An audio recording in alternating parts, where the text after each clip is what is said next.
Hello everyone, a very good morning to all of you. आप सभी को नमस्कार है। क्या आप लोग मेरी आवाज़ सुन पा रहे हैं? जी। आज हमारे साथ स्पोर्ट्स अथॉरिटी ऑफ इंडिया से कौन है? I would request if you can please introduce yourself.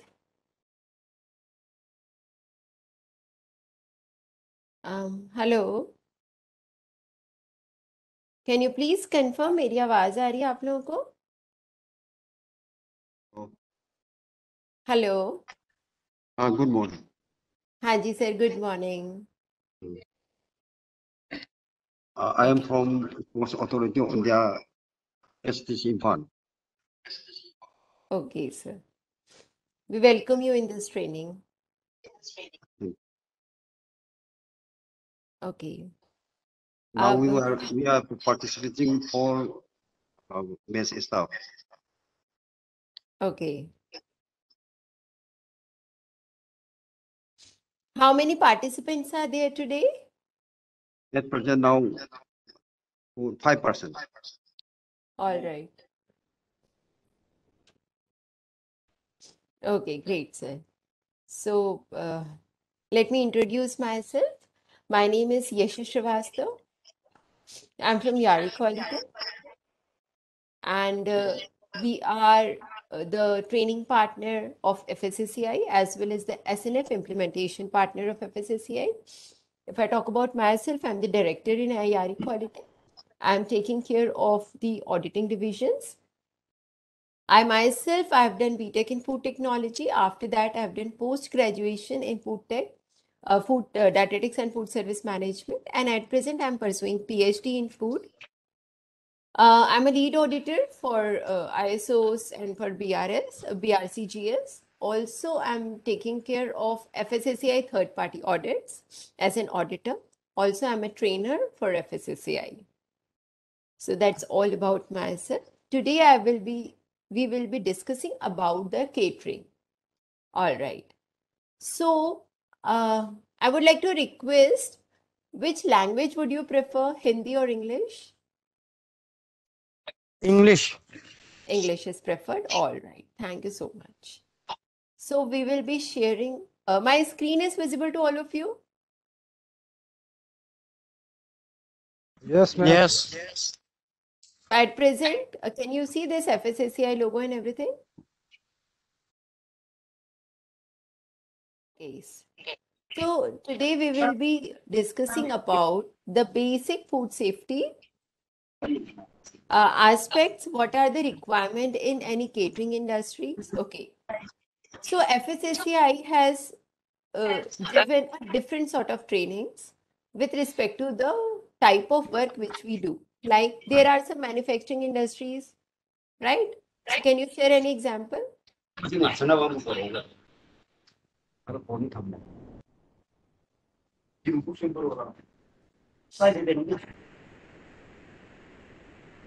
Hello. हाँ आप बोलिए मैम। So आप मुझे बता सकते हैं मैन्युफैक्चरिंग के कोई example?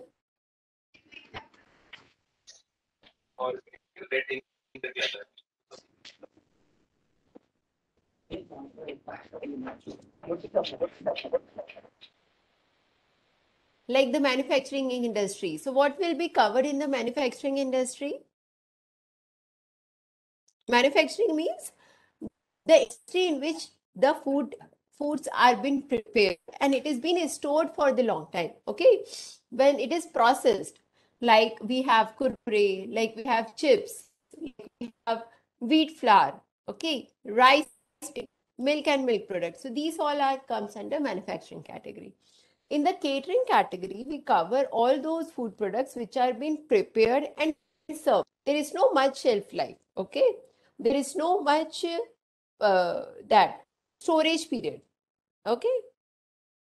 So today we will be covering the topics like, first we will talk about food safety hazards. What are the type of food safety hazards? Then we will cover location layouts, okay? Then cover the type of food production, how should be this? Personal hygiene, the very important topic, and pest control. Okay. So the catering, any food safety aspect, most of the things are based on Schedule 4. Okay, what is Schedule 4? Any ideas? Yes, do you have any idea what is Schedule 4? Sorry? Okay. Do you know what is FSSAI? Yes, ma'am. What is that FSSAI? FSSAI is Food Safety and Standard Authority of India, which controls the food safety standards and in India. Right, right. So, can I have answers also from the Sports Authority of India? Can you please, anyone? What is FSSAI?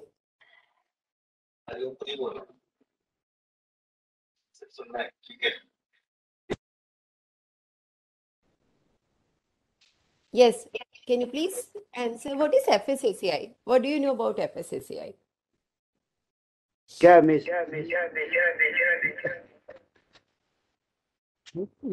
Miss आप हिंदी में बोलिए।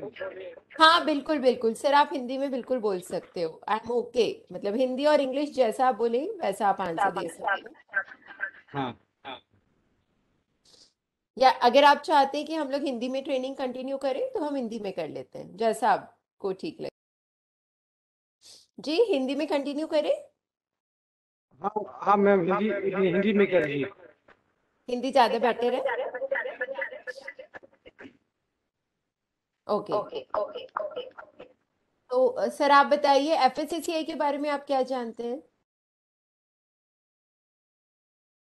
FSSAI एक governing body है जो कि India में food से related जो भी बिजनेस होता है उसके लिए जो रूल्स एंड रेगुलेशंस हैं, जो एक्ट है, वो एफएसएसएआई के द्वारा दिए जाते हैं। सो अगर आपको इंडिया में कोई भी खाने से रिलेटेड बिजनेस करना है, ठीक है, जैसे कि आपकी कैंटीन में खाना बन रहा है और वो बहुत सारे लोग खा रहे हैं, ठीक है, तो उसको भी एक फूड बिजनेस बोला जाएगा।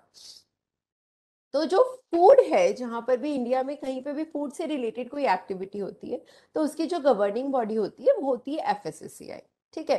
तो एफएसएसएआई ही है जो हमारे देश में खाने से रिलेटेड सारे रूल्स लेके आती है, हमारी सेहत का ध्यान रखते हैं और हमारी सेहत के लिए क्या हानिकारक है और क्या हमारे सेहत पे दुष्प्रभाव पड़ेगा उसके बारे में भी बताती है, ठीक है।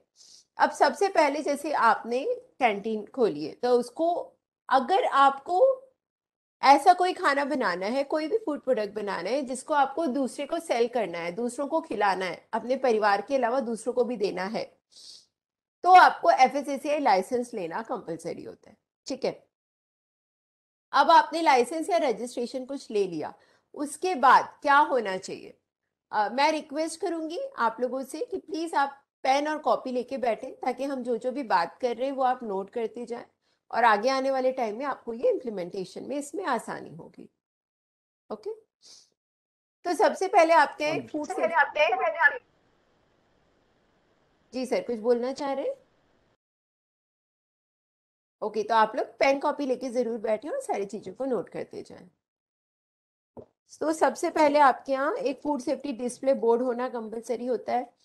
फूड सेफ्टी डिस्प्ले बोर्ड का मतलब ये है कि वो हम लोग आपको प्रोवाइड करा देंगे। उसमें लिखा होता है कि आपको क्या करना चाहिए, क्या नहीं करना चाहिए, ठीक है। ये जो फूड सेफ्टी डिस्प्ले बोर्ड है ये आपके टाइप ऑफ वर्क के अकॉर्डिंग होता है कि जैसा आपका वर्क रहेगा उस हिसाब से ही आपका डिस्प्ले बोर्ड रहेगा। जैसे मैन्युफैक्चरिंग के लिए अलग, केटरिंग के लिए अलग, रिटेल्स के लिए अलग, एक्सेट्रा। अब आपके यहाँ 25 एम्प्लॉय में से कम एक एम्प्लॉय जो है वो फूड सेफ्टी सुपरवाइजर ट्रेंड होना चाहिए। जैसे कि आज हमें जो ट्रेनिंग कर रहे हैं इसके बाद आपको एक फूड सेफ्टी सुपरवाइजर का सर्टिफिकेट मिल जाएगा। आपको बेसिक सैनिटरी और हाइजीन स्टैंडर्ड मेंटेन करना कंपलसरी है, ठीक है। अब क्या क्या मेंटेन करना है ये सारी चीजें हम आपको बताते हैं आगे आने वाले स्लाइड्स में। ओके, हमें ये भी इंश्योर करना है कि रॉ मटेरियल जो भी हम यूज कर रहे हैं वो सही क्वालिटी का हो, ठीक है, क्योंकि जो खाने की क्वालिटी है वो रॉ मटेरियल की क्वालिटी से ही डिफाइन होती है, राइट। और जो भी आपके यहाँ खाना बन रहा है उसमें जो भी पानी यूज हो रहा है उसका आपको केमिकल और माइक्रोबायोलॉजिकल टेस्ट करवाना है हर 6 महीने में। ठीक है, आप ये टेस्ट किस पैरामीटर्स पे कराएंगे? Any idea? ये आपको जो टेस्ट करवाना है, ये आपको वाटर सैंपल का जो टेस्ट करवाना होता है वो IS 10500 के पैरामीटर्स पे कराना होता है, और FSSAI ने किस प्रोडक्ट के लिए कौन से केमिकल एंड माइक्रोबायोलॉजिकल कंटामिनेंट्स को टेस्ट करना है वो डिफाइन किया हुआ है। तो जो बाकी फूड प्रोडक्ट्स हैं उसको उस पे टेस्ट करवाना होगा आपको। आपको जो भी मटेरियल खरीदना है वो हमेशा FSSAI लाइसेंस होल्डर से ही खरीदना चाहिए। ओके, अगर आप कुछ भी सामान बेचते हैं, ओके, तो या कहीं डिस्पैच करते हैं, तो उसमें जो भी हमारी FSSAI की रिक्वायरमेंट्स है वो लेबलिंग से रिलेटेड हो सकती है, वो पैकेजिंग से रिलेटेड हो सकती है, मार्केटिंग से रिलेटेड हो सकती है, वो उसको अडेयर करनी चाहिए। मतलब अगर हमने कुछ भी सामान को बेचना है पैक करके, तो उसमें जो लेबलिंग रिक्वायरमेंट है वो पूरी फुलफिल होनी चाहिए। और आपके यहाँ जितने भी फूड हैंडलर्स काम कर रहे हैं उनका रेगुलर हेल्थ चेकअप होना चाहिए, ताकि ये इंश्योर हो सके कि आपके यहाँ जो वर्कर काम कर रहे हैं उनकी हेल्थ ठीक है, और उससे उन वर्कर से हमारे खाने जो खाना बना रहे हैं उनसे खाने को कोई भी नुकसान नहीं होगा। ओके, तो सबसे फर्स्ट हम बात करते हैं food safety and food safety hazards की। फूड सेफ्टी मतलब क्या? फूड सेफ्टी मतलब ये अश्योरेंस कि ये जो फूड है वो ह्यूमन कंजम्पशन के लिए ठीक है, और इस उसका जो भी इंटेंडेड यूज है वो उसके आधार पर है, और इससे हमारे स्वास्थ्य में कुछ हानिकारक इफेक्ट नहीं होगा। यूजुअली क्या हो जाता है, अच्छा आप लोग बताइए, अगर हम कुछ खराब खाना खा लेते हैं तो क्या हो जाता है बताएं? अगर किसी ने कुछ खराब खाना खा लिया तो क्या हो जाएगा? आप लोग प्लीज अनम्यूट करके बताएं। जी बताइए। मैम खराब चीज खाने से वो खाने वाला बीमार बीमार पड़ सकता है। बिल्कुल सही। क्या क्या बीमारियां हो सकती हैं? आपने भी कभी कुछ खराब खाना खाया होगा, राइट? तो यूजुअली हमें क्या क्या हो जाता है? हमें फीवर आ जाता है ना? फीवर आ सकता है, वॉमिटिंग हो सकती है, उल्टी हो सकती है, या फिर चक्कर जैसे आ सकते हैं, जी मचलाता है, ठीक, कभी कभी पेट दुखता है, सर दुखता है, डायरिया हो जाता है। ये सब क्यों हो जाता है? ये सब खराब खाने की वजह से हो जाता है। तो जितने भी फूड बोर्न डिसीजेस हैं, मतलब खाने से होने वाली जितनी बीमारियां हैं, वो कब होती है? जब हम कुछ कंटामिनेटेड या खराब खाना खा लेते हैं, तो उससे सीरियस प्रॉब्लम हो जाती है और उससे बहुत सारी बीमारियां हो जाती हैं। अब जैसे कि आप स्पोर्ट्स अथॉरिटी ऑफ इंडिया में है, तो अगर वहां पर जो भी खाना बन रहा है वो बहुत सारे एथलीट्स खा रहे हैं, ठीक है, आगे चल के उनको अपना परफॉर्मेंस देना है, हो सकता है हमारे खाने में कुछ गड़बड़ हो जाए तो उनकी परफॉर्मेंस पे भी इफेक्ट कर सकती है। तो हमारे कैंटीन में जो भी खाना बनेगा, it has to be safe, वो सेफ होना ही होना चाहिए, उसके सेफ होने के बहुत ज्यादा इंपॉर्टेंस है, राइट? इसलिए अभी हम आगे आने वाले PPTs में देखेंगे कि हमें हमारी कैंटीन में वो सब क्या क्या करना चाहिए या फिर क्या नहीं करना चाहिए, ताकि जिससे हम खाने को खराब होने से किसी भी कीमत पे बचा सकें। बहुत ज़्यादा ज़रूरी होता है कि जो भी फूड हैंडलर्स हैं वो खाना बनाते समय फूड सेफ्टी के सारे प्रिकॉशंस को अपने सारे प्रिकॉशंस रखें, ताकि जो भी उसको खाने वाला है उसको कोई भी फूड बॉर्न डिसीज ना हो। ओके, अब खाना खराब कैसे हो जाता है? मुख्यतः 3 तरह से खाना खराब हो सकता है। सबसे पहले होता है केमिकल हैजार्ड्स। केमिकल हैजार्ड्स मतलब क्या? या फिजिकल हैजार्ड हम सबसे पहले लेते हैं। फिजिकल हैजार्ड्स मतलब भौतिक खतरा, है ना? क्या क्या हो सकते हैं भौतिक खतरा? भौतिक खतरा मतलब ऐसा कोई खतरा जो कि आपके खाने में आ जाए और आपने उसको देख लिया, ठीक है, उसको आप छू सकते हो, आप उसको देख के हटा सकते हो, लेकिन अगर वो खाने में आ रहा है तो वो खाने को खराब कर देगा। जैसे कि ज्वेलरी, कभी कभी अगर हमने अंगूठी पहन के खाना बनाया है, ठीक है, और हम आटा गूंथ रहे हैं, अगर अंगूठी थोड़ी सी ढीली है तो क्या हो सकता है? वो आटे में चली जाएगी, जा सकती है? बताइए। कोई भी ज्वेलरी अगर हमने पहनी है, कोई आभूषण हमने पहन के खाना बनाया है अगर, तो क्या वो खाने में जा सकता है? बताइए, अनम्यूट करके आप लोग बताएं अपने आप को कि कोई भी ज्वेलरी जो है, कोई भी आभूषण जो होता है, क्या वो खाने में जा सकता है? हेलो, आप लोग को मेरी आवाज आ रही है? हाँ हाँ मिस आ रहा है। बताइए, जा सकती है कोई ज्वेलरी? मैम हम लोग जब बच्चों के लिए खाना बनाता है वो रिंग नहीं पहनता है। Okay, nice. ठीक। हाँ, पहले पहले हाथ साफ करके सफाई हाथ सफाई करके खाना बना रहा है। ग्रेट। तो आपने रिंग नहीं पहनी है, क्यों? आप लोग रिंग पहन के खाना नहीं बनाते हो, आप ज्वेलरी पहन के खाना नहीं बनाते हो, राइट? तो ये एक अच्छी आदत है। क्यों नहीं पहनना है? क्योंकि हो सकता है जब हम खाना बनाएं तो अगर हमने कोई भी ज्वेलरी पहनी है, वो कुछ इयररिंग्स हो सकते हैं, वो कुछ फिंगर रिंग्स हो सकती है, वो कुछ बैंगल्स हो सकता है, कुछ नेक पीस हो सकता है, ठीक है? अगर हमने ऐसा कुछ भी पहन के खाना बनाया तो वो खाने में गिर सकता है, और अगर खाने में गिर गया तो वो खाने को खराब कर देगा। इसलिए कोई भी ज्वेलरी पहन के कभी भी खाना नहीं बनाना चाहिए। इसी तरह से कोई नट बोल्ट गिर सकता है, घड़ी घड़ी को भी हम ज्वेलरी में ही काउंट करते हैं, घड़ी का कोई पीस आ सकता है, पिन आ सकती है, कील आ सकती है, ठीक है ना? तो इन सबको हम बोलते हैं फिजिकल हजार्ड्स, भौतिक खतरा, जो कि खाने में आ जाए तो वो खाने को खराब कर देता है। इसके अलावा होता है हमारा केमिकल हजार्ड्स। केमिकल हजार्ड्स मतलब रासायनिक खतरा। जब हम खाना बनाते हैं तो भी कई तरह के केमिकल्स जो होते हैं वो खाने में आ सकते हैं, जैसे कि आपने कुछ पेस्टिसाइड स्प्रे अगर कर दिया और वहां खाना रखा हुआ था तो क्या होगा? वो स्प्रे जो है उसका थोड़ा सा अंश खाने में भी जा सकता है। आप ऑयल एंड ग्रीसिंग करते हैं, हम जो मशीन्स होती हैं, जो मूविंग पार्ट्स होते हैं, उसमें ऑयल और ग्रीस करना होता है हमको, ताकि वो बेहतर चल सके। तो गलती से कभी कभी अगर आपके फूड कांटेक्ट मटेरियल में चला गया, पार्ट्स में अगर आ गया ऑयल एंड ग्रीस, तो वो आपके खाने को खराब कर सकता है, राइट? उसी तरह से कोई फ्यूम्स, कोई केमिकल्स, ठीक है? कोई भी केमिकल जो आप यूज करते हो जो कि खाने योग्य नहीं है, वो हमेशा खाने से दूर रखना चाहिए, किचन में अलग रखना चाहिए, खाने के पास में नहीं होना चाहिए। Third, we have biological hazards. क्या होते हैं बायोलॉजिकल हजार्ड्स? बायोलॉजिकल हजार्ड्स मतलब वो खतरे जो कि आपके प्रोडक्ट में आ गए, ठीक है? और वो प्रोडक्ट में आने के बाद आपका जो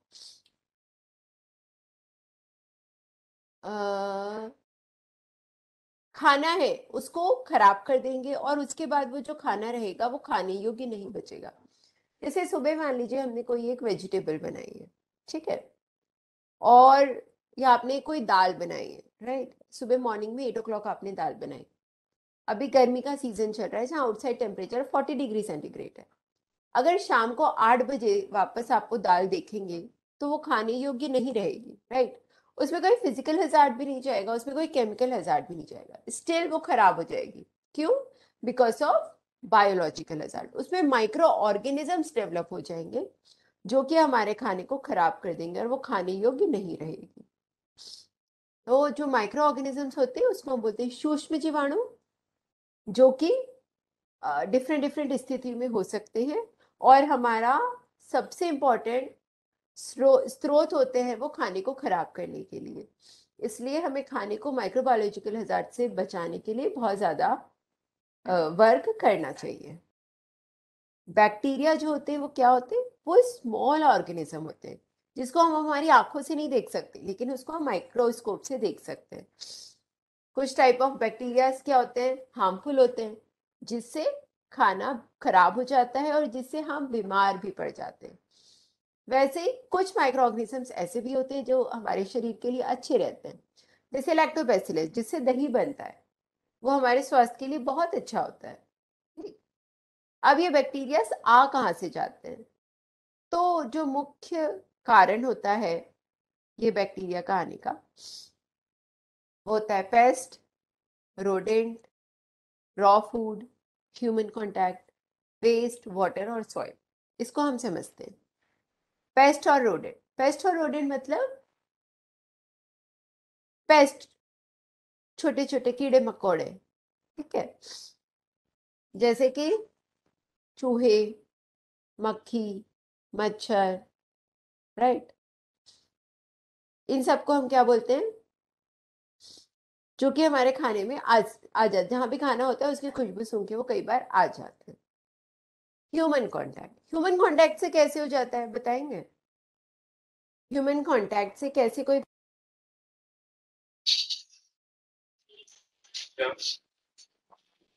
हेडफोन लगाओ ना। नहीं है ना सर, हेडफोन नहीं है आपके पास?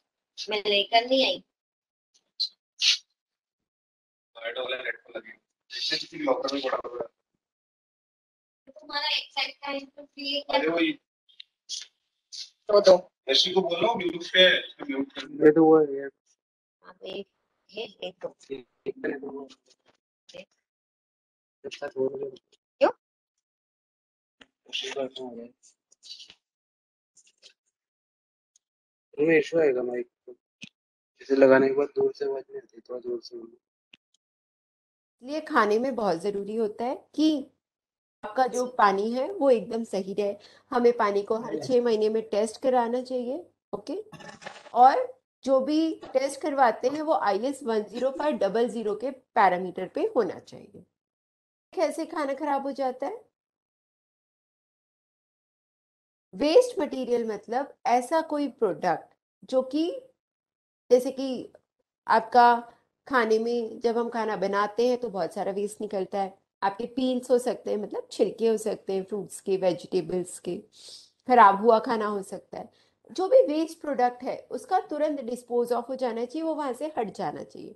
अगर आपने ऐसा किया कि जो अच्छा खाना है और जो वेस्ट प्रोडक्ट है वो साथ में रख दिया तो क्या होगा, वेस्ट मटेरियल में क्या होता है, माइक्रो ऑर्गेनिज्म ज्यादा डेवलप हो जाते हैं, ठीक है। वहां बदबू आएगी, वहां माइक्रो ऑर्गेनिजम्स को डेवलप होने के लिए बहुत अच्छा साधन मिल जाता है। वो वेस्ट प्रोडक्ट अगर आपने अच्छे खाने के पास में रख दिया तो उस वेस्ट प्रोडक्ट से आपका अच्छा वाला खाना भी खराब हो सकता है। वहां माइक्रो ऑर्गेनिजम्स हैं, आपके अच्छे वाले खाने में भी माइक्रो ऑर्गेनिजम्स आ जाएंगे, उसमें बदबू आएगी, ठीक है। तो ऐसे भी हमारे खाने को खराब कर देते हैं। और वेस्ट में माइक्रो ऑर्गेनिजम्स काफी रहते हैं। सॉइल, सॉइल सबसे बड़ा माध्यम है माइक्रो ऑर्गेनिजम्स का। सॉइल में सभी तरह के माइक्रो ऑर्गेनिजम्स पाए जाते हैं। इवन जो सॉइल की फर्टिलिटी होती है वो भी काफी हद तक उसी पे, सूक्ष्म जीवाणु पे ही डिपेंड करती है कि सॉइल कितनी फर्टाइल होगी। हमारा जो न्यूट्रिएंट वैल्यूज होते हैं किसी भी फूड प्रोडक्ट के, वो भी हमारे सॉइल की क्वालिटी पे ही डिपेंड करते हैं। इवन आजकल एक सॉइल कंजर्वेशन का मिशन भी चल रहा है बाय श्री सदगुरु जी। सो सो इट्स लाइक सॉइल में सबसे ज्यादा माइक्रो ऑर्गेनिजम्स रहते हैं। हमारा जो फूड प्रोडक्ट्स है ना, जैसे हम अपना गेहूं, चावल, सब्जियां, फल, वो सब कहाँ से होता है, सॉइल से ही होते हैं ना। प्लांट बेस्ड प्रोडक्ट्स हैं ये सारे। तो अगर आपने कोई भी रॉ मटेरियल, रॉ फ्रूट्स लेके आए जिसमें मिट्टी लगी हुई थी, साधारण सी बात है, मिट्टी तो हो सकती है उसमें। अगर हमने अच्छे से वॉश नहीं करा तो क्या होगा, अच्छे से क्लीन नहीं करा तो क्या होगा, सॉइल के जो माइक्रो ऑर्गेनिजम्स है वो फूड के में भी आ जाएंगे और वो हमारे खाने को खराब कर सकते हैं। तो सॉइल में जो माइक्रो ऑर्गेनिजम्स होते हैं, सबसे ज्यादा माइक्रो ऑर्गेनिजम्स है, वो सबसे बड़ा घर होता है माइक्रो ऑर्गेनिजम्स का। लेकिन वो फूड प्रोसेस करने से पहले हमें उसको क्लीन अच्छे से कर लेना चाहिए, राइट, ताकि वो जो माइक्रो ऑर्गेनिजम्स है वो हमारे फूड में ना जाए। ओके, अब ये फूड स्पॉइलेज के 21 रीजंस हैं जिसको हम एक एक करके समझेंगे, ठीक है। आप सभी लोग अपने आप को रिलेट कर सकते हैं 21 रीजन से, क्योंकि किचन में ये जो 21 रीजन है इसके कारण फूड स्पॉइलेज बहुत ही कॉमन सी बात है, राइट। सबसे पहले हम बात करते हैं टेम्परेचर की। तो 5 से 60 डिग्री का टेम्परेचर जो होता है उसको हम बोलते हैं डेंजर जोन, ठीक है। आप लोग प्लीज नोट भी कर लीजिए, 5 टू 60 डिग्री सेंटीग्रेड। जो 5 टू 60 डिग्री का टेम्परेचर है उससे क्या होगा, उससे आपका जो प्रोडक्ट है उस टेम्परेचर पे वो जल्दी खराब हो जाएगा, ठीक है। लेकिन अगर आपने अपने फूड प्रोडक्ट को 5 डिग्री से कम पे रखा है, या फिर अगर आपने अपने फूड प्रोडक्ट को 60 डिग्री से ऊपर पकाया है, तो आपका जो फूड है वो सेफ रहता है। वो कैसे? 60 डिग्री से ऊपर आपका जो फूड प्रोडक्ट है वो जल जाएगा, उसमें जो माइक्रो ऑर्गेनिजम्स है वो जल जाएंगे, हाई टेम्परेचर है वो किल हो जाएंगे। तो क्या हो गया, हमारा फूड प्रोडक्ट था वो हमने अच्छे से कुक किया, कुक करके जो फूड प्रोडक्ट था वो अच्छे से कुक हो गया है अगर, तो उसमें टेम्परेचर आ जाएगा और टेम्परेचर के कारण उसमें जो माइक्रो ऑर्गेनिजम्स है वो किल हो जाएंगे, तो हमारा फूड सेफ हो गया। अब हमारा फूड जब सेफ हो गया, जब प्रॉपरली कुक हो गया है, तो उसके बाद हम उस फूड प्रोडक्ट को अगर लो टेम्परेचर पे प्रिजर्व कर देंगे, मतलब लेस देन 5 डिग्री सेंटीग्रेड पे अगर हमने उसको प्रिजर्व कर दिया, तो क्या होगा, तो आपका जो फूड प्रोडक्ट है उसमें अब माइक्रो ऑर्गेनिजम्स डेवलप नहीं हो पाएंगे। हमारा फूड प्रोडक्ट था उसमें जो भी माइक्रो ऑर्गेनिजम्स थे, हमने उसको कुक किया, सारे माइक्रो ऑर्गेनिजम्स किल हो गए।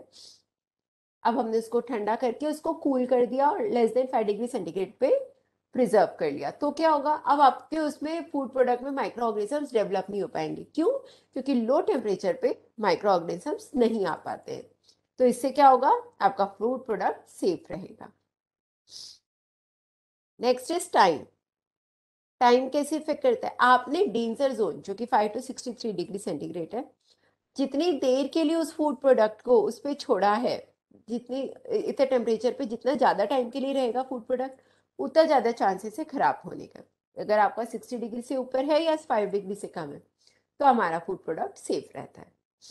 बैड रॉ मटेरियल, ये अभी हमने बात करी थी। Improper processing. इम्प्रॉपर प्रोसेसिंग का मतलब होता है कि अगर जैसे आपको कुछ पूड़ियाँ बनानी है, जब आपने पूड़ी बनाई तो उस टाइम पे जो आपका तेल है उसका टेम्परेचर सही होना बहुत ज्यादा जरूरी है, वरना क्या होगा, आपकी पूड़ियाँ कच्ची रह सकती है या फिर ओवर कुक्ड हो जाएंगी। अगर ओवर कुक्ड हो जाएंगी और सिर्फ बाहर से पक गई, तो क्या होगा, अंदर से पूड़ी कच्ची रह जाएगी। सिमिलरली अगर लो टेम्परेचर है तेल का और आपने तल के निकाल दिया, तो भी क्या होगा, पूड़ियाँ अंदर से कच्ची रह जाएंगी। दोनों ही केसेस में अगर पूड़ियाँ अंदर से कच्ची हैं, तो जो भी उसको खाएगा वो बीमार पड़ सकता है। इसलिए बहुत जरूरी होता है कि प्रोसेसिंग टेम्परेचर हमारा सही रहे। Then we have not following FIFO. FIFO का मतलब क्या होता है? फीफो का मतलब होता है फर्स्ट इन फर्स्ट आउट। मतलब जो हमारा प्रोडक्ट है, जो पहले आया उसको पहले जाना है। अगर हम ऐसा नहीं करेंगे तो क्या होगा, जो पहला प्रोडक्ट आया था वो वैसे ही रह जाएगा, और हमने जो बाद में प्रोडक्ट आया हमने पहले उसको यूज किया, तो पुराना वाला प्रोडक्ट खराब हो सकता है, स्पॉइल हो सकता है, एक्सपायर हो सकता है, वो हो सकता है खराब हो गया और अच्छे वाले माल को भी वो खराब कर दे। Then we have foreign material. Foreign material को आप फिजिकल हजार्ड से भी रिलेट कर सकते हैं। जो भी बाहरी तत्व अगर हमारे फूड में आ गए, जैसे कि आपका फूड प्रोडक्ट था, आपने दूध निकाल के रखा और उस दूध में कुछ गिर गया, जैसे कुछ पत्ती गिर गई, डस्ट गिर गई, तो क्या होगा, हमारा पूरा दूध वेस्ट हो जाएगा। तो फॉरेन मटेरियल हमारे खाने को खराब कर सकते हैं, इसलिए हमें हमेशा सामान को, खाने को ढक के रखना चाहिए। Then we have pest. चूहा आया, चूहा ने ब्रेड कतर दी, ठीक है, मक्खी, मच्छर, छिपकली, ये सारे पेस्ट आ सकते हैं जो कि जहाँ पे खाना होता है वहां तक ज्यादातर आ जाते हैं। तो हमें हमारे फूड को इन सब से बचा के रखने की जरूरत बहुत ज्यादा होती है। Improper handling. इम्प्रॉपर हैंडलिंग मतलब क्या हुआ, आपने खाने को सही से नहीं रखा है, ठीक है, मतलब हमारा जो फूड है वो हमने सही से हैंडल नहीं करा। एक आटे का बोरा था या फिर एक आटे का साइलो है, उसमें आपने गीले चम्मच से अगर आटा निकाल दिया, तो क्या होगा, जो बचा हुआ आटा है वो भी थोड़ा सा गीला हो जाएगा, और अगर वो बचा रह गया तो उसमें इन्फेस्टेशन चालू हो जाएगा, ठीक है। तो हैंडल कैसे कर रहे हैं आप, किस हाथों से पकड़ रहे हैं खाने को, किस तरह से हाथ आपके हैं जिससे आपने खाना बनाया है, वो सारी चीजें बहुत जरूरी होती हैं। Bad waste disposal. Bad waste disposal मतलब कि जो अभी हमने बात करी थी, वेस्ट को डिस्पोज ऑफ करना। आपने खराब आपने फ्रूट्स के छिलके, वेजिटेबल के छिलके, ठीक है, ये सब निकाल के अलग तो कर दिए, लेकिन आपने डिस्पोज ऑफ नहीं करा, वो वही रह गया किचन में, तो क्या होगा, बहुत बदबू आएगी और उससे हमारा अच्छा वाला प्रोडक्ट भी खराब हो सकता है। Non food grade packaging material मतलब जैसे आपने देखा होगा कई बार ढाबा और बाकी सारी जगह पर रोटियों को न्यूज़पेपर में पैक करके दे देते हैं। उससे क्या होता है, जब हम रोटी को घर लाते हैं तब तक वो रोटी न्यूज़पेपर बन जाती है, राइट। तो जो उसकी इंक है वो रोटी में छप जाती है। उससे क्या होता है कि आपका जो प्रोडक्ट है वो खराब हो गया। कैसे, वो इंक खाने योग्य नहीं है, पर भी अगर आपने उसको यूज किया या कंज्यूम किया तो सर्टेनली वो हमारे को बीमार ही पड़े कराएगी। आपने देखा होगा जो गर्म चाय होती है उसको प्लास्टिक के कप्स में अभी यूज करना बंद कर दिया है। क्यों? क्योंकि वो कार्सियोजेनिक होती है, उससे कैंसर भी होता है। तो फूड ग्रेड पैकेजिंग होना चाहिए, ऐसा पैकेजिंग मटेरियल जो कि हमारे खाने के साथ रिएक्ट ना करे और उससे कोई खाने को नुकसान ना हो। Similarly non food grade equipment मतलब फूड ग्रेड इक्विपमेंट कौन से होते हैं? ऐसे इक्विपमेंट जो हमारे फूड, अगर हमने उसमें फूड रखा है तो वो उसे रिएक्ट नहीं करना चाहिए और नॉन कोरोसिव मतलब जंग नहीं लगना चाहिए। प्रेफरेबल एसएस का होना चाहिए आपका food material sorry equipments. Lack of proper drainage, similarly waste, अगर ड्रेनेज आपका प्रॉपर है तो आपका जो वेस्ट वाटर है वो प्रॉपरली रिमूव हो जाएगा, लेकिन अगर ड्रेनेज सही नहीं है तो क्या होगा, वो वहाँ पे एक्यूमुलेट होगा, फिर वहाँ पे माइक्रो ऑर्गेनिज्म ज़्यादा आएंगे, बदबू ज़्यादा आएगी, ठीक है ना। उन सब से हमें हमारे फूड प्रोडक्ट को बचा के रखना है। रेसिड्यूज ऑफ केमिकल्स मतलब केमिकल रेसिड्यू, हमने जो केमिकल हजार्ड्स में बात करी उससे फूड प्रोडक्ट हमारा स्पॉइल हो जाता है, खराब हो जाता है। इम्प्रॉपर स्टोरेज, हमें हमेशा ध्यान रखना चाहिए कि जब भी हम कोई भी फूड प्रोडक्ट को स्टोर करें, फूड में फूड प्रोडक्ट को स्टोरेज रूम में आप स्टोर कर रहे हो या किसी भी जगह पर स्टोर कर रहे हो अगर आप, तो आपको ये ध्यान रखना है कि आपने जो भी फूड प्रोडक्ट रखा है वो जमीन से ऊपर होना चाहिए और दीवार से दूर होना चाहिए, ठीक है। तो और टेम्परेचर प्रॉपर फॉलो होना चाहिए। ये 3 चीजें हमें हमेशा ध्यान रखनी है स्टोरेज में। नॉन स्टैंडर्ड सैनिटेशन, जैसे कि हम कोविड के केस में हाथ को सैनिटाइज करते थे फ्रीक्वेंटली, बार बार। 70% IPA हम यूज करते हैं एज ए हैंड सैनिटाइजर। तो नॉन स्टैंडर्ड का मतलब है अगर 70% नहीं है, वो कम है, तो क्या होगा, आपका हाथ सैनिटाइज नहीं होगा, उसकी एफिकेसी नहीं होगी, मतलब ही नहीं रहेगा हमें हाथ सैनिटाइज करने का। इसलिए आपका जो भी सैनिटाइजर है, मतलब जो भी आपने सैनिटाइजर यूज किया है उसका उस टाइम पे उसका जो आपका कॉन्सेंट्रेशन है वो सही होना चाहिए, right. Then body fluid of rodent and pest, मतलब जो भी रोडेंट्स है, पेस्ट है, उसके उनकी बॉडी से कोई ना कोई फ्लूइड निकलता है। गलती से भी अगर वो हमारे खाने में आ गया तो हमें सारा खाना डिस्कार्ड कर देना चाहिए, बिकॉज उसमें बहुत ज़्यादा माइक्रो ऑर्गेनिजम्स होते हैं जिसको खा के हम बहुत ज़्यादा बीमार पड़ सकते हैं। और इम्प्रॉपर सेग्रीगेशन मतलब अलग अलग रखना, वेज नॉन वेज को अलग अलग रखना, अच्छे खाने को खराब खाने को अलग अलग रखना, वेस्ट मटेरियल को और अच्छे मटेरियल को अलग अलग रखना, ठीक है। तो प्रॉपर सेग्रीगेशन, एलर्जिक प्रोडक्ट्स को अलग अलग रखना, तो प्रॉपर सेग्रीगेशन होना बहुत जरूरी होता है। इलनेस और इंजुरी टू स्टाफ मतलब इन केस अगर किसी को इलनेस हो गई, मतलब चोट लग गई है ना, मैं सब्जी काट रही थी, मेरे हाथ में चोट लग गई थोड़ी सी, या फिर सर्दी हो गई, तो क्या होगा, इस केस में हमें डायरेक्ट फूड कांटेक्ट में नहीं होना चाहिए, ताकि इससे बहुत सारे लोगों को बीमारी होने के चांसेस हो सकते हैं।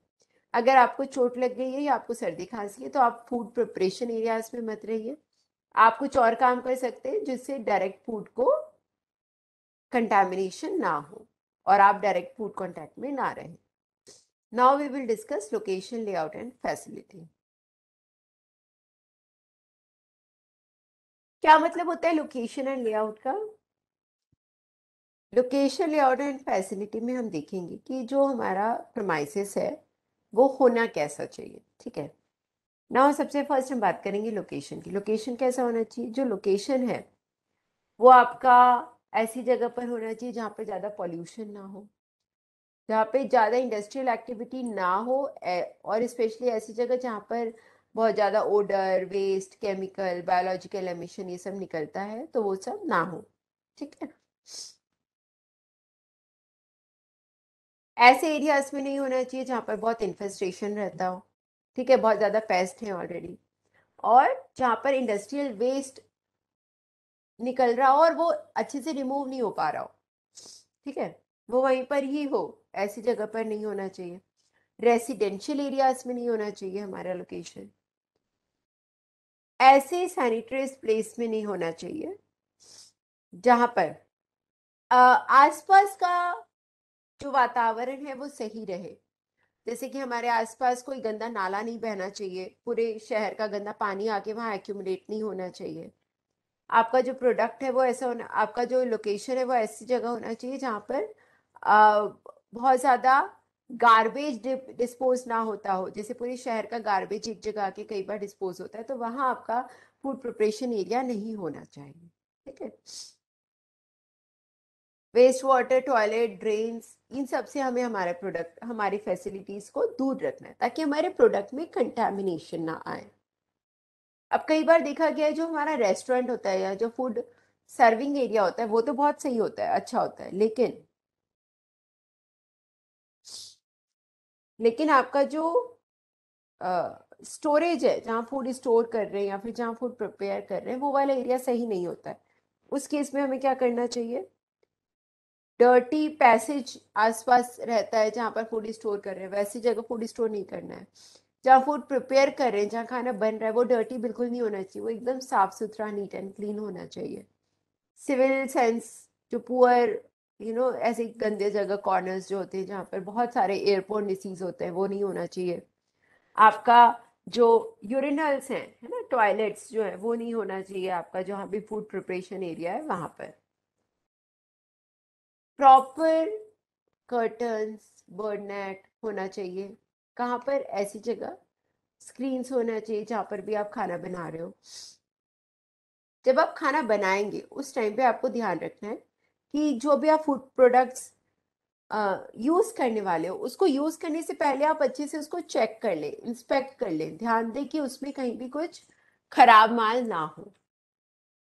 जो भी वेस्ट निकलता है, जैसे छिलके निकले, कोई भी खाने का फूड वेस्ट निकला, वो आप बाहर ओपनली नहीं थ्रो करना चाहिए आपको। उसको प्रॉपरली पैक करके आपको एक जगह रख देना चाहिए और उसका प्रॉपर डिस्पोजल प्रैक्टिस भी होनी चाहिए आपकी। अब डिजाइन कैसा होना चाहिए?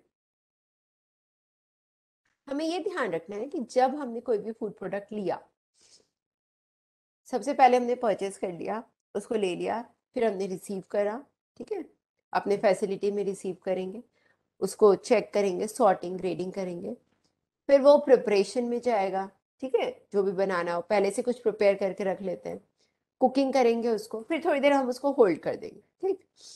क्योंकि मान लीजिए 100 लोग खाना खा रहे हैं, तो ऐसा तो नहीं होगा कि जब आ गए सब लोग तब हम उसे बनाना चालू करेंगे। हम उसको पहले से बना के रख लेते हैं, कुछ प्री प्रिपरेशन करके रख लेते हैं, है ना। जैसे कि मान लीजिए आटा आपने गूंथ के रख लिया, फिर जब सब लोग आएंगे तब आप गरम गरम चपातीस बनाते जाएंगे, तो आपने होल्ड कर दिया उसको। फिर आप कभी कभी उसको कूलिंग करेंगे, फिर रीहीटिंग भी करते हैं हम, और सर्व करते हैं फाइनली। तो ये एक जनरल फ्लो होता है। इस जनरल फ्लो में हमें ये ध्यान रखना है कि ये जो प्रोडक्ट है ये कभी भी आगे पीछे ऐसे बार बार बैक फ्लो में नहीं होना चाहिए। एक यूनिडायरेक्शनल फ्लो होना चाहिए और सब में समान रूप से चलना चाहिए। फ्लोर कैसा होना चाहिए आपका, सीलिंग कैसी होनी चाहिए, ये अब हम देखेंगे। तो जो सबसे पहले आती है वॉल, जो हमारी वॉल है वो प्लेन होना चाहिए। प्लेन का मतलब उसमें कोई भी दरारें नहीं होना चाहिए, चिप्ड ऑफ पेंट नहीं निकलना चाहिए, है ना। जैसे आप ये फोटोग्राफ में देख सकते हैं, इसमें से पेंट निकल रहा है, ऐसा नहीं होना चाहिए। जो दरवाजे हैं वो प्रॉपर रहना चाहिए, नॉन एब्जॉर्बेंट होना चाहिए। जो भी आपका एग्जॉस्ट लगा है या फिर जो भी आपकी खिड़कियां हैं उसमें हमेशा नेट लगा के रखें। ऐसा ओपन नहीं होना चाहिए कि बाहर के कुछ भी मक्खी मच्छर कीड़े आपकी जाली से या फिर आपकी खिड़कियों से अंदर आ जाएं। ठीक है, इसलिए हमें हमेशा जालियां लगा के रखनी है। ड्रेनेज बहुत इफेक्टिव होना चाहिए। ड्रेनेज में क्या होना चाहिए, हमेशा प्रॉपर फ्लो होना चाहिए, कवर्ड होनी चाहिए, और ऐसा होना चाहिए कि अंदर से कोई भी इंसेक्ट या रोडेंट बाहर ना आ पाए। ओके, वेंडिंग कार्ट क्या होता है? वेंडिंग कार्ट, वेंडिंग कार्ट मतलब आपका ऐसा कोई ठेला टाइप्स जिसमें आप फूड प्रोडक्ट लेके जाते हैं और उसको दूसरी जगह सेल करते हैं। ठीक है, तो आपका प्रॉपर होना चाहिए वो वेंडिंग कार्ट, और जिसमें भी आप खाना रख रहे हैं वो रेगुलर बेसिस पे साफ होना चाहिए। ऐसा नहीं होना चाहिए कि आपका जो प्रोडक्ट है वो आपने रख दिया उसके अंदर, लेकिन बार बार आप उसको साफ ना कर पाए। Okay, so we have discussed about the vending card. Okay, अच्छा चलिए अब आप लोग बताइए। He is Monu. ओके, इसको अब एक रेस्टोरेंट अपना ओपन करना है। तो जब ये कोई भी लोकेशन सर्च करेगा, एक जगह ढूंढेगा जहां पर उसको अपना रेस्टोरेंट स्टार्ट करना है, तो बताइए वो जो रेस्टोरेंट रहेगा वहां पर क्या होना चाहिए या फिर क्या नहीं होना चाहिए? बताइए उसके आसपास, जब अगर आपको कोई सा एक रेस्टोरेंट स्टार्ट करना है तो जब आप वो रेस्टोरेंट स्टार्ट करोगे तो वहां पर आसपास क्या नहीं होना चाहिए? जी सर बताइए। आप लोग बताइए, आपका कैंटीन है जो, अगर उसके आसपास क्या होगा तो आपके कैंटीन में प्रॉब्लम हो सकता है। हाँ जी, मिस्टर गोजेंद्रो, जी आप मुझे एक चीज बताइए, आपकी जो कैंटीन है उसके आसपास क्या क्या होने से आपकी कैंटीन में या फूड प्रोडक्ट को प्रॉब्लम हो सकता है? कैंटीन के आसपास में शराब चीज नहीं रखना चाहिए। राइट, राइट, ठीक। उसके बाद अब हम बात करते हैं इक्विपमेंट्स एंड कंटेनर्स की। तो डिजाइन कैसा होना चाहिए इक्विपमेंट्स एंड कंटेनर्स का? ठीक, तो हम क्या करेंगे, जो भी आपका यूटेंसिल है वो कैडमियम, लेड या फिर नॉन फूड ग्रेड प्लास्टिक या किसी और टॉक्सिक मटेरियल से नहीं बना हुआ होना चाहिए। ठीक है, हाँ मैम। इजीली क्लीन हो जाए वो ऐसा होना चाहिए। ठीक है, स्टेनलेस स्टील का होना चाहिए प्रेफरेबली। कॉपर और ब्रास का भी आप यूज कर सकते हो अगर उसमें प्रॉपर लाइनिंग है तो। कोई भी इक्विपमेंट्स या कंटेनर आप यूज करो वो हमेशा प्रॉपरली क्लीन होने चाहिए, वॉश्ड होने चाहिए, ड्राइड होने चाहिए, और आप उसको जहां पर यूज करना है उसके पास में ही रखें और अपसाइड डाउन पोजीशन में रखें, मतलब उल्टा करके रखना चाहिए उसको। ठीक है, कंटेनर्स जो भी यूज होंगे स्टोरेज के लिए वो कैसा होना चाहिए?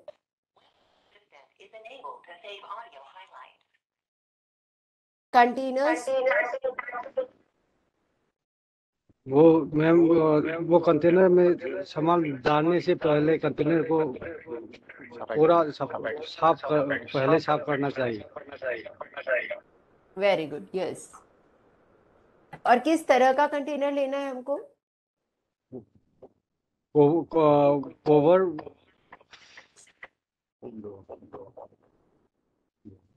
कैसा कंटेनर होना चाहिए? राइट, ढक्कन वाला होना चाहिए।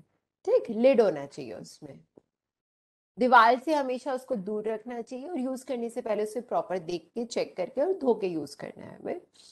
नॉन फूड ग्रेड आइटम जैसे कि केमिकल हो गया कोई सा भी, वो कभी भी ऐसे ही बर्तनों में नहीं रखना चाहिए जिसमें हम खाना बनाने वाले हैं।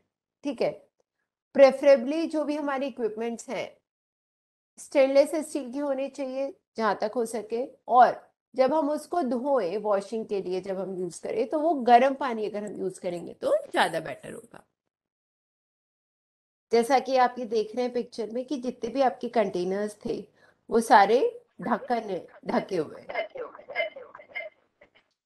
जो भी आपके बड़े बड़े साइलोस होते हैं जैसे कि शक्कर रखने का, या फिर जिसमें आप आटा रखते हैं, गेहूं रखते हैं, चावल रखते हैं, वो भी हमेशा ढक कर रखें, जमीन के ऊपर रखें, दीवार से दूर रखें। प्रेफरेबली हमें पैलेट्स पे रखना चाहिए। अच्छा बताइए, पानी कैसा यूज करना चाहिए? पानी कैसा यूज करना है हमें खाना बनाने के लिए? खाना बनाने के लिए सफाई हुआ पानी यूज करना चाहिए।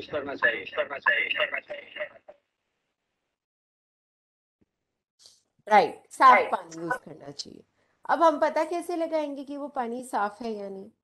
उसके लिए हमें वाटर का टेस्ट करवाना होता है। ठीक है, आपको वाटर का, आपका जो वाटर है उसको आपको टेस्ट करवाना है 6 महीने में। ठीक है, ट्रांसपोर्टेशन ऑफ ड्रिंकिंग वाटर, जैसे ट्रीटेड वाटर होती है ना, फिल्टर्ड बॉटल या आरओ वारो लगा हुआ हो आपके उसमें, तो अगर आप आरओ वाटर कहीं बाहर से मंगाते हैं तो भी आपको प्रॉपरली रखना है उसको। साथ में अगर आपका जब आप ट्रैवल कर रहे हैं, मतलब पानी जब इधर एक जगह से दूसरी जगह जा रहा है, तो आपका जो पानी वो हमेशा कवर्ड होना चाहिए और प्रोटेक्टेड कंटेनर्स में होना चाहिए।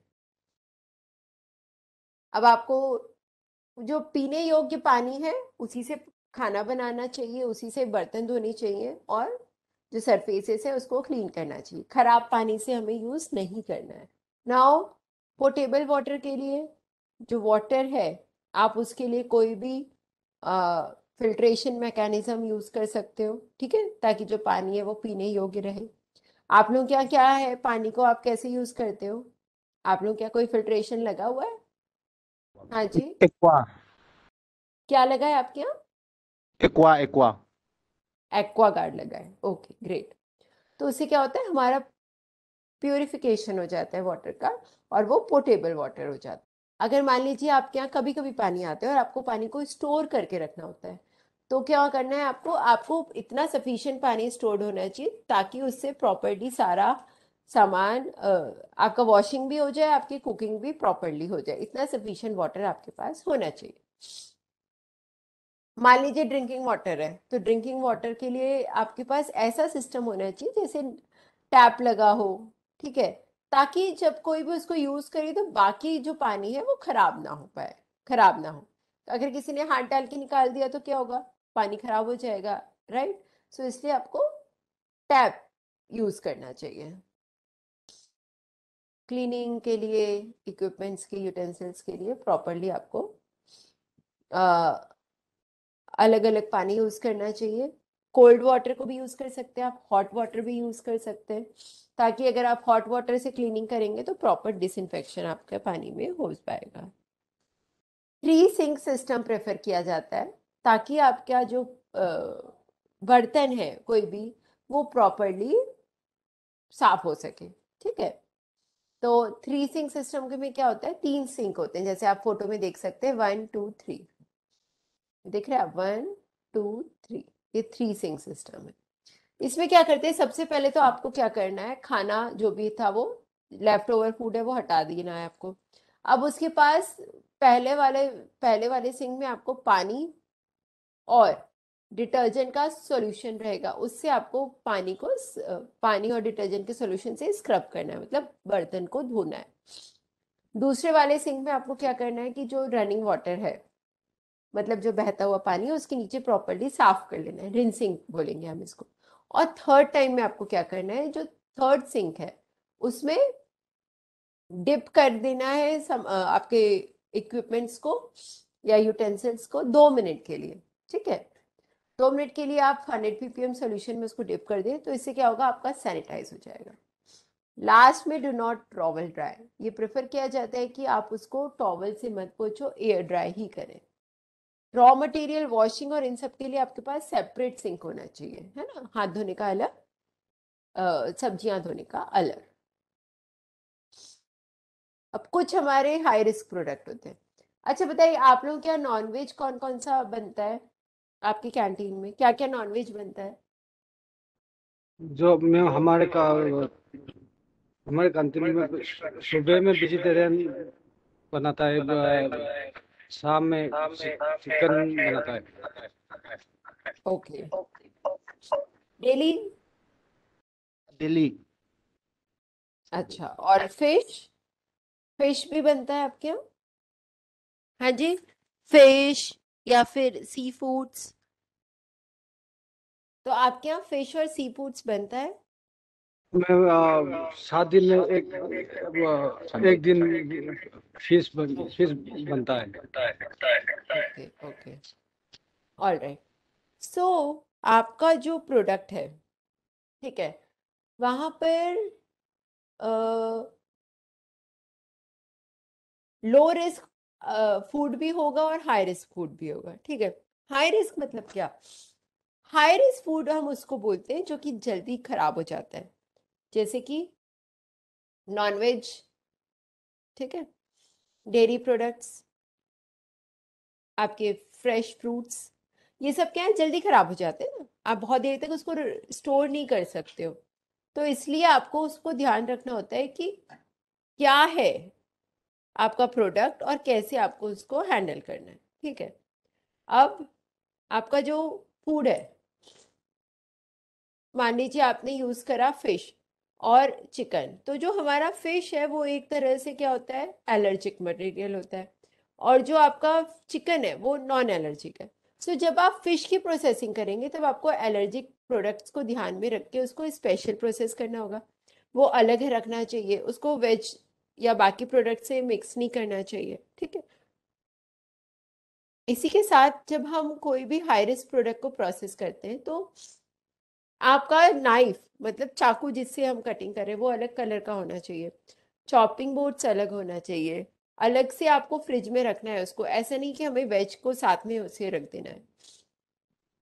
सो अगर आप नॉनवेज प्रोसेस करें तो नॉनवेज का कंपार्टमेंट और फ्रिज अलग होना चाहिए, वेज का कंपार्टमेंट और फ्रिज अलग होना चाहिए, ठीक है। हाई रिस्क प्रोडक्ट आएगा तो क्या करना है, आपको वॉश करना है, डिसइंफेक्ट करना है, ड्राई करना है, ठीक। लो रिस्क प्रोडक्ट्स जो जो भी होते हैं हमारे, या लो रिस्क एरियाज हमारे कौन कौन से होते हैं, जैसे सीलिंग्स हो गए, वॉल्स हो गए, फ्लोर हो गए, यहाँ पर क्या करना है आपको, वॉश, ड्राई, ठीक है। हाई रिस्क हम किसको बोलेंगे, हाई रिस्क हम उसको बोलते हैं जो कि हमारे फूड प्रोडक्ट के डायरेक्ट कांटेक्ट में आता है, ठीक है। इसलिए उसको डिसइंफेक्ट करना जरूरी होता है, जैसे कि चाकू, सबसे पहले फूड के प्रोडक्ट कांटेक्ट में चाकू आते हैं, उसको डिसइंफेक्ट करना बहुत जरूरी है। चॉपिंग बोर्ड्स, ठीक है, उसको डिसइंफेक्ट करना है। हमारे हैंड्स, सरफेसेस, जो प्लेटफॉर्म है, जो किचन है, जो गैस है वहां पर, तो उन सबको हमें हाई रिस्क में बोलते हैं, हम उन सबको हाई रिस्क एरिया बोलेंगे। सीलिंग, वॉल, इसमें डायरेक्ट फूड टच नहीं होता है, राइट, तो इसको हम लो रिस्क बोलते हैं। क्या होता है क्लीनिंग एंड डिसइंफेक्शन? तो सबसे पहले जब हमने किसी भी प्रोडक्ट को वॉश किया, मतलब धोया पानी से, गर्म पानी से और डिटर्जेंट से, तो क्या होगा, उसमें जितने माइक्रो ऑर्गेनिजम्स थे उससे वो कम हो जाएंगे, ठीक है। डिसइंफेक्टेंट से क्या होगा, डिसइंफेक्टेंट से जो बचे हुए माइक्रो ऑर्गेनिजम्स हैं वो भी खत्म हो जाएंगे। प्रेफरेबली आप एयर ड्राई कर ले उसको, या क्लीन पेपर टॉवल यूज कर सकते हैं। इसके अलावा बर्तन कैसे धो सकते हैं, आपके पास there are many utensil cleaners है ना, मशीन्स आता है, उसमें भी ड्राई हो जाते हैं, ठीक है। तो जो यूटेंसिल क्लीनर होते हैं उसमें क्या होता है कि जो मशीन्स आती हैं उसमें या तो सैनिटाइजर्स रहते हैं, केमिकल्स, या फिर हॉट वाटर, तो ज़्यादातर उसमें स्टीम से वो सैनिटाइज हो जाता है।